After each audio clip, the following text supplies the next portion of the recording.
Good evening, ghoulies and ghosties and long-leggedy beasties. This is Alex, coming at you from the underworld, and welcome back to another episode of...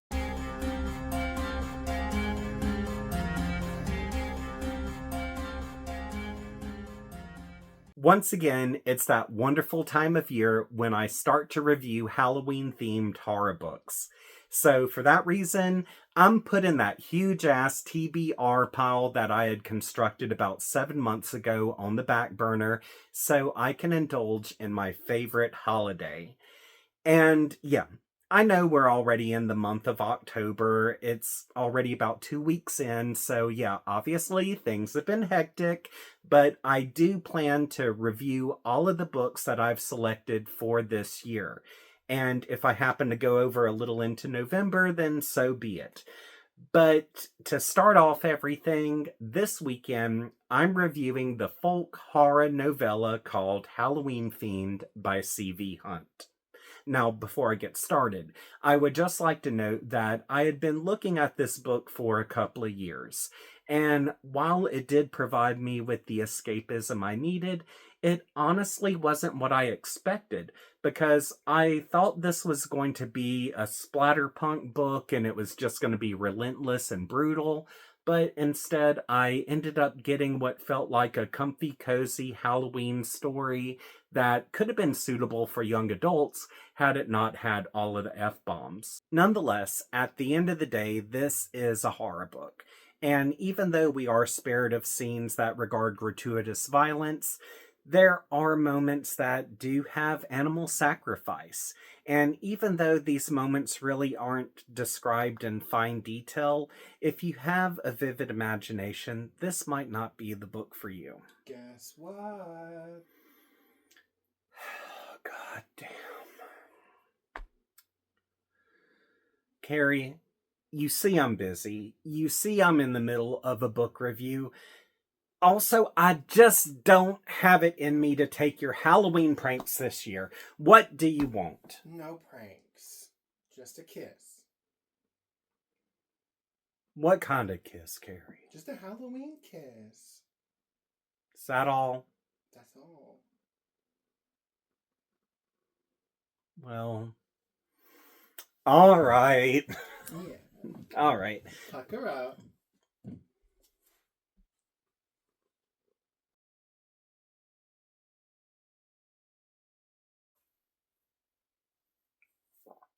Oh.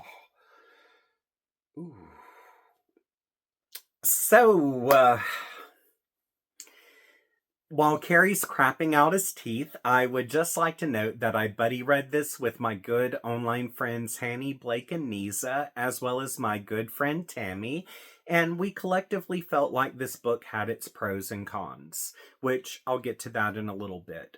But I would just like to say that I really enjoyed my buddy read with them as we had a lot of fun discussions, and I just really hope that if they're watching that they enjoy this review.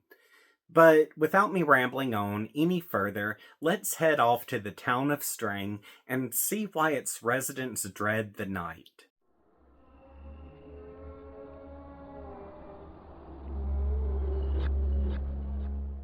Halloween Fiend by C.V. Hunt introduces a narrator named Barry, who is the caregiver for his disabled father. And in his telling, he explains that he and his father have lived in the small town of Strang for quite some time.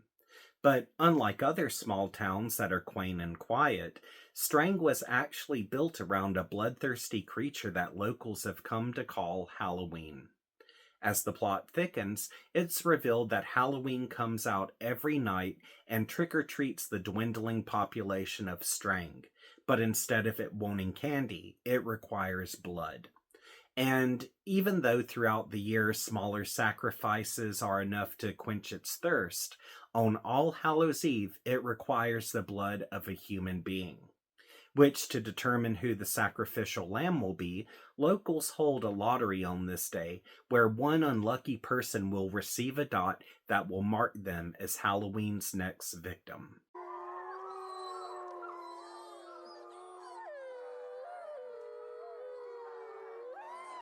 Halloween Fiend by C.V. Hunt was published in 2019 by Grindhouse Press, and upon being interviewed by What Are You Afraid Of podcast, Hunt explained although she had gained a reputation for specializing in extreme horror, when she decided to write Halloween Fiend, she wanted to do something that wasn't too over the top in regards to brutality. Hunt also added that she wanted to do an 80s creature feature and she wanted to do something similar to Pumpkinhead. And character wise, the relationship Barry had with his father was inspired by the relationship Hunt shared with her own father. The cover art for Halloween Fiend was created by artist Sam Heimer, who is well known for Halloween themed artwork. C.V. Hunt lives in Yellow Springs, Ohio, and is currently the author of 20 books and the owner and editor of Grindhouse Press. Grindhouse Press is a small house publisher that was established in 2010, and they focus on horror, extreme horror, transgressive fiction, sleaze, exploitation, dark humor, and dark fiction. Now that we have that out of the way, it's time to move on to the spoiler segment, which, if you haven't read this book before, I'm about to reveal some things that could ruin the experience for you. So if you would like to click away, scroll down to the comments, and you'll see that I have a pinned comment at the top with the timestamp in it. Once you click that timestamp, it will direct you away from the spoilers and bring you to the thoughts section. Now, you only have 17 seconds to do this. So, ready, set, go!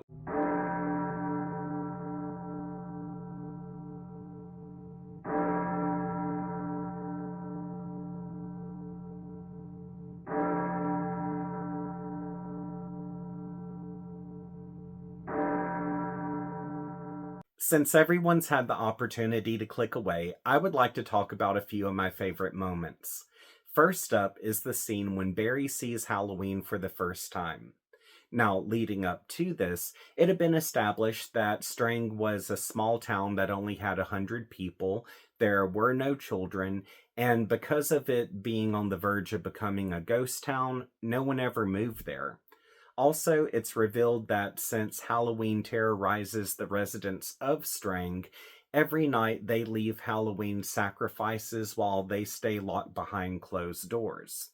And even though Barry has lived here his entire life, one evening he works up the nerve to look out his door window, and when he does, he sees Halloween on his neighbor's doorstep. Which, at this point, Halloween is described as this tall, lanky figure that has a bulbous head and long fingers. And even though it's in the shadows, it appears to be made up of all of these sharp angles. But even still, there's just something where it continues to morph and change. Like, at one moment, it tends to look like this humanoid figure. Then it shifts into something that's winged. Then it morphs into something that's tentacled. So it has the ability to take on just about any form it wishes. Primarily, I really enjoyed this moment because even though Halloween remained in the shadows, and the description that we received of him wasn't in fine detail, what we did receive was enough so that my imagination could run away with me.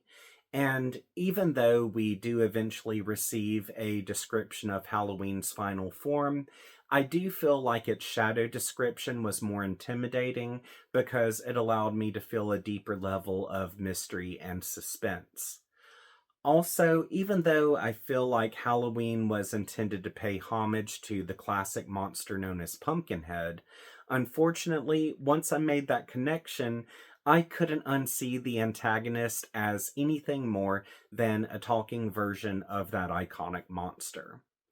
But regardless, I think that having the creature go from house to house, terrorizing the residents while singing Halloween jingles and spouting Halloween poetry was a pretty nice added touch. And I say that because it really felt like it combined cute and creepy. So that was cool. My second favorite moment was the backstory that we gained regarding Barry's mother, which this comes about because the evening after Barry had seen Halloween, Halloween, his father catches him watching out of the door window.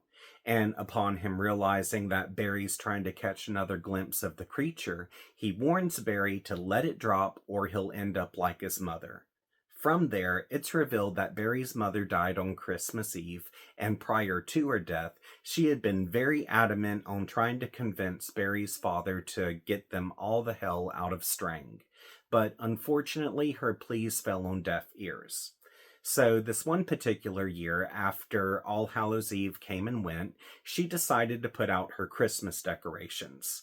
Then, after she became distant from her family and she quit providing Halloween with sacrifices, Barry's father picked up her duties. However, this one Christmas Eve, he forgot to provide a sacrifice to Halloween. In turn, this caused the creature to bust into their home and kill Barry's mother. And even though it's not described in fine detail of what happened to her, Barry remembers hearing her screams. The main reason I enjoyed this moment was because of the information that we gained. Plus, it was pretty cool to see the contrast between Halloween and Christmas, and once that was presented, I thought it would be a lot of fun to see a literal showdown between these two holidays. Specifically one that could act as a metaphor so the reader could see that this was commenting on retail battling it out during this time of year. But for the most part, I feel like this moment was when the author dropped her secret weapon for the narrator to grab, where he could potentially kill Halloween with either the Christmas aesthetic or the spirit of Christmas. However, as the book progresses, it's revealed that Halloween thrives off of fear, and Christmas really doesn't have anything much to do with its defeat. The final moment I would like to talk about is when Barry wakes up in Halloween's lair, which, before this goes down, everyone had gathered at the fall festival to lift their spirits before a sacrifice could be chosen. Then, as the night progresses and the festival draws to an end, the city council gathers and announce that Barry is the one who received the dot. And because of the bad blood that Barry has with Sheriff Grayson, he realizes that Grayson rigged everything. So after Halloween carries Barry off, he wakes up in a cave and sees Halloween standing before this huge fire. And all around them are just these horrible decaying animals, modified skeletons, and chairs made out of human bone. Also, as Barry's looking around, he sees that the cave reminds him of the Paris catacombs due to all of the skulls and skeletons that are lined up against its walls. Then, as Halloween starts to mock Barry, all of the skeletons come to life and join in on the mockery. And this is when Halloween explains that this is the one night of the year that he requires a human sacrifice because he lives off of that fear. And it's that fear that's going to sustain him for another full year. Y'all, the horror in this scene was badass. Not to mention the visuals were pretty damn creepy. And even though I was rooting for Barry, a part of me wishes that this book would have continued forward in the same amount of dread that it had created. But unfortunately, after this happened, the book took a left turn that I wasn't expecting, and it felt like it became comedic and campy, which normally I don't have a problem when these subjects come into play, but considering how dark the rest of the book was, this just felt out of place. And when Henry, Addison, and Rhonda ran in and they were decked out in the Christmas costumes, it just felt a little too young adult for me. And yeah, I get it. This was done to show the contrast between Halloween and Christmas and to give an example of how those holidays clash. But I tend to think that perhaps there could have been a more serious outcome that would have made things not feel so comedic. Also, I really think that the author should have stayed with the idea that Christmas was Halloween's kryptonite, rather than revealing that Halloween required the fear of one human being every year, because without that fear, it wouldn't be able to sustain itself.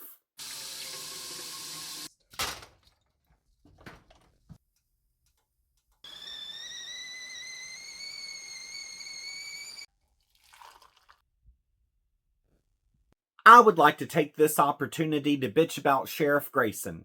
Now, I don't know who pissed in this Mayberry asshole cereal, but he needs to check himself, because the vibe he brings to the party is one that paints him out to be nothing more than a power-hungry jerk-off who peacocks around. Also, he does not deserve to wear the badge that he does, because not once did he do shit to protect and serve.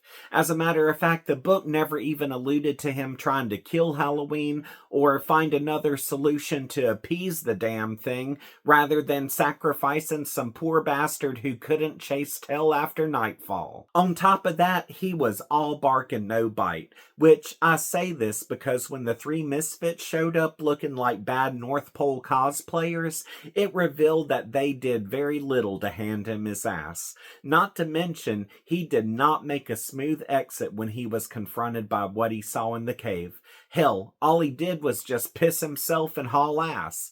And y'all, I don't know what this town was thinking when they decided to elect this dipshit as sheriff, but all I know is if they wanted a second-rate shit kicker, then so be it.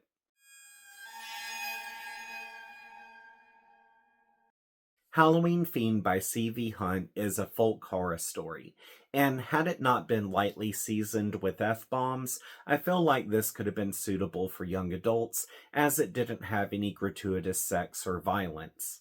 Also, even though I was able to read this in under 2 hours, it did provide colorful characters and strong atmosphere.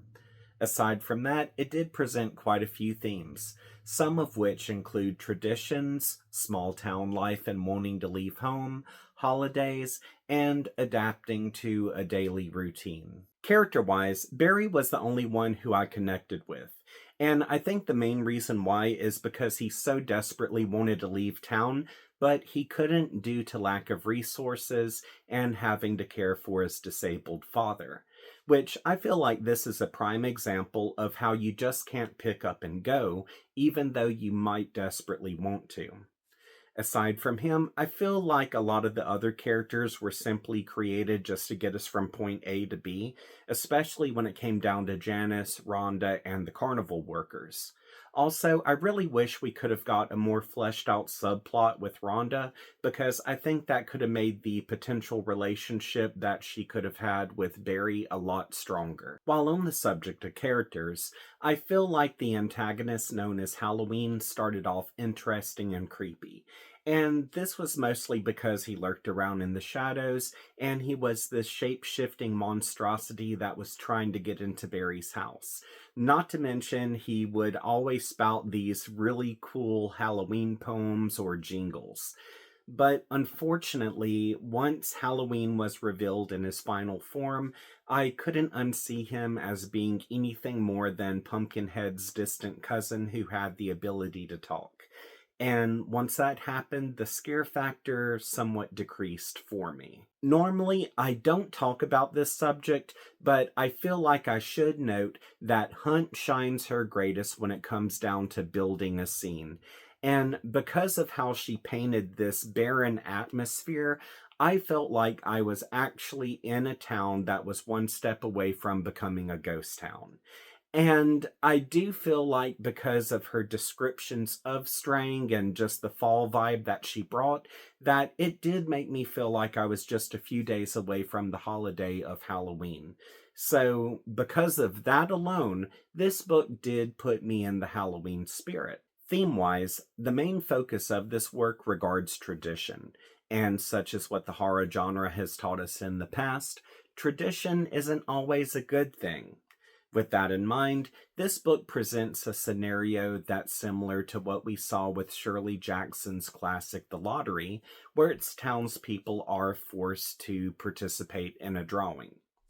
Now, whenever the subject of tradition comes into play, I feel like its purpose is to remind people how some individuals can't break away from the past and accept change. So, with that in mind, I feel like the only characters who were successful in breaking away from this tradition were the characters who we never met because they had already left town before the story started. Otherwise, the residents who remain in Strang have for the most part become adapted to their way of life. And despite how abnormal it is, we see that this sacrifice has now become normal in their eyes. Next up is the subject of small town life and wanting to leave town, which I feel like I've already discussed these subjects when I was talking about Barry. But adding on to that, we do have the topics of small town gossip and how locals might not welcome people who are from out of town, which this is primarily seen by how the city council and Barry discuss what they should do with the carnival workers. And as they talk about this, Barry starts to wonder exactly how many times before have people from out of town visited. And as he continues to think, he rationalizes that someone somewhere in Strang must have had a friend or family member from out of town visit at least once. And as everything progresses, we see that the majority of people want to keep out of towners away for their protection. But there's also people who want to keep out of towners away because they don't want their secret to get out and their town to be filled with weirdos and looky-loos. Another subject that comes into play regards the holidays, which, in that aspect, this book presents a literal personification of Halloween itself, where the creature goes from house to house collecting what the residents have left it, while it maintains a trickster personality. But more importantly, since Halloween is the time of year when death is acknowledged, it makes sense that this creature would have a name that reflects that holiday. Also, at one point, it's mentioned that Halloween takes and Christmas gives. And without giving away any spoilers, there is a scene where we see a showdown between the holidays where it's the creature of Halloween versus iconic Christmas characters. And when this came to be, I couldn't help but think that this was a reflection of how retail clashes together Halloween and Christmas decor during this time of year. And last is the subject of adapting to daily routines, which this is seen in a few different ways. For example, the residents of String have become so used to not going out after nightfall, no one seems to complain about it. Also, they've gotten used to serving up sacrifices every day. But aside from that, we have Barry's father, who's become so comfortable just staying inside of his home, he doesn't even realize that the seasons have changed. And while it's good to have routine because we are creatures of habit, the routines that I described here are prime examples of how people can adapt to ways that are unhealthy or unnatural.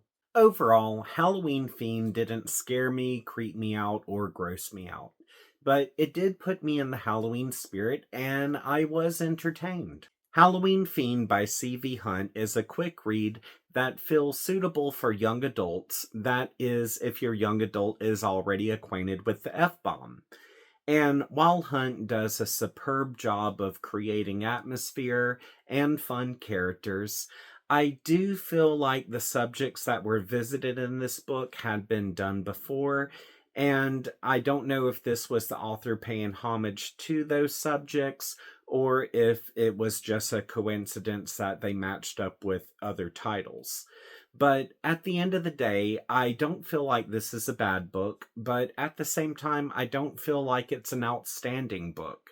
Instead, I simply feel like it's okay, and it was a fun way to kill 2 hours while presenting me with the Halloween vibe that I had hoped for.